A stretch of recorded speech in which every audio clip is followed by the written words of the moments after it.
Hi friends, welcome to cinema ரசிகன். நம்ம இன்னைக்கு மூவியில் பார்க்க போகிற படம் இப்போ தேட்டர்ஸில் தமிழ் டப்பிங்கில் ரிலீஸ் ஆயிருக்க தெலுங்கு படம். படத்தோட நேம் ராஜா சாப். இது ஒரு ஹாரர் காமெடி மூவி. இந்த படத்தில் பிரபாஸ் ஹீரோவாக பண்ணியிருக்காரு. இந்த படத்தை மாருதி டைரக்ட் பண்ணியிருக்காரு. இந்த படத்தோட ஸ்டோரி என்ன, இந்த படம் எப்படி இருந்துச்சுங்கிறத பார்க்கறதுக்கு முன்னாடி இந்த வீடியோ ஃபுல்லாக பாருங்க. பிடிச்சிருந்தா லைக் பண்ணுங்க, கமெண்ட் பண்ணுங்க, அப்படியே என்னோட சேனலை சப்ஸ்கிரைப் பண்ணுங்க. இந்த படத்தோட ஸ்டோரி என்னன்னா, ஹீரோவான பிரபாஸ் அப்பா அம்மா இல்லாதவர். சின்ன வயசுலேருந்தே அவரோட பாட்டியோட அரவணைப்பிலே அவர் வளர்றாரு. பாட்டி மேல இவர் ரொம்ப பாசமாவும் இருக்காரு. அவரோட பாட்டிக்கு அல்சைமர் டிசீஸ் இருக்கும். இதனால அவங்க அடிக்கடி எல்லாத்தையும் மறந்துடுவாங்க. பட் பாட்டியோட ஞாபகத்துல இருக்க ஒரே ஒரு விஷயம், காணாம போன தன்னோட ஹஸ்பண்டோட ஞாபகம் தான். அதாவது பிரபாஸோட தாத்தா எப்ப பார்த்தாலும் தன்னோட ஹஸ்பண்டோட ஞாபகத்திலே இருக்காங்க. இதனால அவங்களுக்கு ஹெல்த் இஷ்யூ ஆகுது. இப்படி இருக்க சூழ்நிலையில சில சம்பவங்கள்னால அவரோட தாத்தா எங்க இருக்காங்க அப்படிங்கிற மாரி இன்ஃபர்மேஷன் பிரபாஸுக்கு தெரிய வருது. ஸோ தன்னோட பாட்டிக்காக எப்படியாவது தாத்தாவை கூட்டிட்டு வரேன் அப்படின்னு சொல்லிட்டு பிரபாஸ் கிளம்பி போறாரு. இதுக்கப்புறம் படத்தில் நடக்கிற சம்பவங்கள் தான் ராஜா சாப். இந்த படத்தோட மிகப்பெரிய பாசிட்டிவ்னா பிரபாஸ் தான்.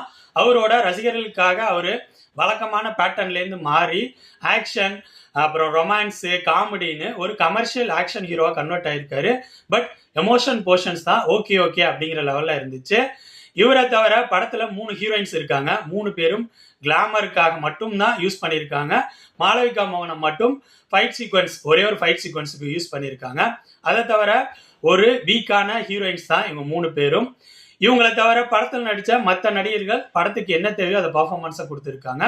அடுத்ததா படத்தோட டெக்னிக்கல் விஷயங்கள் பற்றி சொல்லணும்னா, ஒளிப்பதிவு படத்துக்கு ரொம்பவே சப்போர்ட்டாக இருந்துச்சு.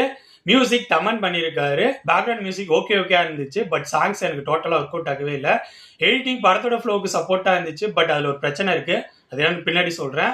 அடுத்ததா படத்தோட ப்ரொடக்ஷன் டிசைன் ஒர்க் நல்லாவே பண்ணியிருந்தாங்க. அந்த வீடை செட் ஒர்க்கில் நல்லாவே கொண்டு வந்திருந்தாங்க. விஎஃப்எக்ஸ் சில இடங்கள்ல பரவாயில்ல இருந்துச்சு, நிறைய இடங்கள்ல ரொம்பவே ஸ்மாரா இருந்துச்சு. நெக்ஸ்ட் இந்த படத்தோட ஸ்டோரி அண்ட் ஸ்கிரீன் பிளே பத்தி சொல்லணும்னா, ஸ்டோரி நம்ம பார்த்து பழகின பழைய ஸ்டோரி லைன் தான். ஸ்கிரீன் பிளேலையாவது ஏதாவது புதுசா பண்ணியிருக்காங்களான்னு பார்த்தா, ஸ்கிரீன் பிளேல ஃபர்ஸ்ட் ஹாஃப் செகண்ட் ஹாஃப் ரெண்டுமே ஸ்மாரா தான் இருக்கு.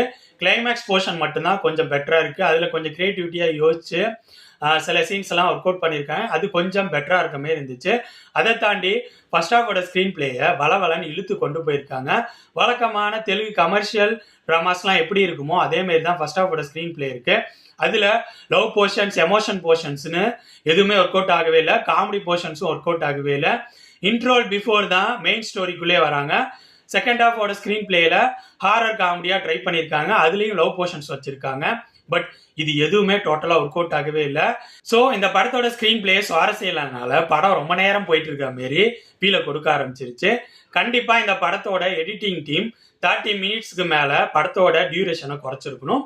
வழக்கமான தெலுங்கு படங்கள் மாதிரி இந்த படத்துக்கும் லாஜிக்கும் சம்மந்தம் கிடையாது. ஓவராலா சொல்லணும்னா, என்ன பொறுத்த வரைக்கும் இந்த படத்தோட ஸ்டோரி அவுட்லைன், ஸ்கிரீன் பிளே பாக்குறப்ப அருந்ததி படம், காஞ்சனா படம், அரண்மனை படம் இந்த மாதிரி நம்ம பார்த்து பழகின ஹாரர் படங்களோட மிக்ஸ்அப் மாதிரி தான் இந்த படம் தெரிஞ்சிச்சு.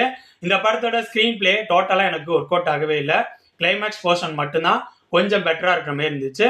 இந்த படம் மேபி பிரபாஸோட ஃபேன்ஸுக்கு பிடிக்கலாம். மற்ற ஆடியன்ஸுக்கு இந்த படம் எந்த அளவு ஒர்க் அவுட் ஆகும்னு தெரியல. இந்த படம் இப்போ தேட்டர்ஸ்ல ரிலீஸ் ஆகி ஓடிட்டு இருக்கு. ஸோ என்னோட ரிவ்யூ பேஸ் பண்ணி முடிவு பண்ணிக்கோங்க, இந்த படத்தை பார்க்கலாமா வேணாமான்னு.